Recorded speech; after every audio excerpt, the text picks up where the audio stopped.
Pretty girls like a melody. How so? They get stuck in your head. And once they're there, you can't get rid of them.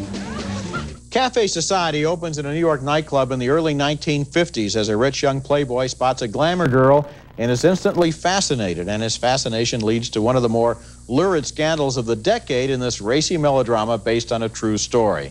The playboy, well played by Frank Whaley, is Mickey Jelke, the dissolute alcoholic heir to an oleomargarine fortune. The girl is Patricia Ward, or at least that's who she says she is, and she's played by Lara Flynn Boyle as a poor girl trying to pass as a rich one. Where do you summer? In nightclubs. Why do you do it if it's so disastrous? In the hopes that I'll meet someone who I've never met. Like you.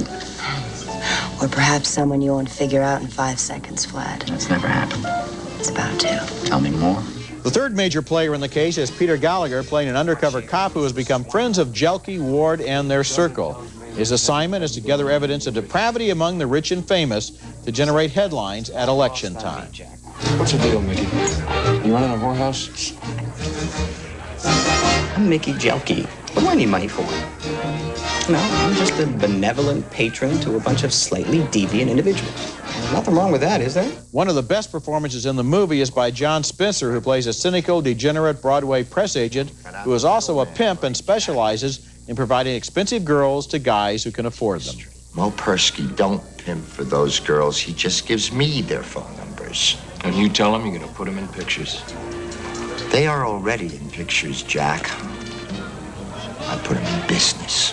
Cafe Society tells its story in a visual style that owes a lot to the look of the notorious Confidential magazine, which was so widely read in the 50s, and also to the in-your-face photography of legends like the tabloid cameraman named Ouija. The movie was written and directed by Raymond De Filita, who does a good job of skewering the hypocrisy of everyone involved. Another thing I liked was the movie's atmosphere, in which everyone is convinced they are so unbelievably wicked, when in fact they were only 10 or 15 years ahead of their time. I think it's a beautiful looking picture, and I want to just stress the look.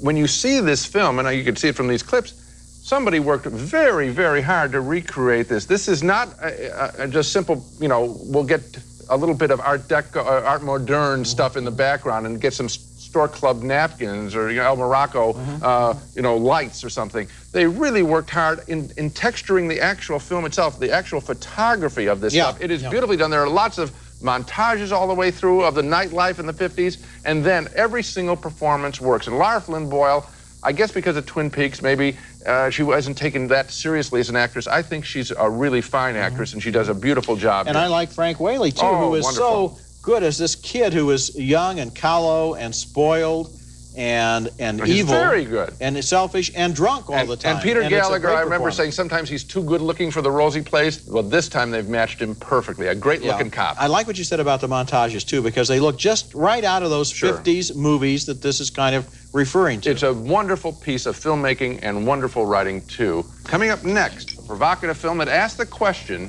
just how cruel can a man be to a woman? In the Company of Men is next.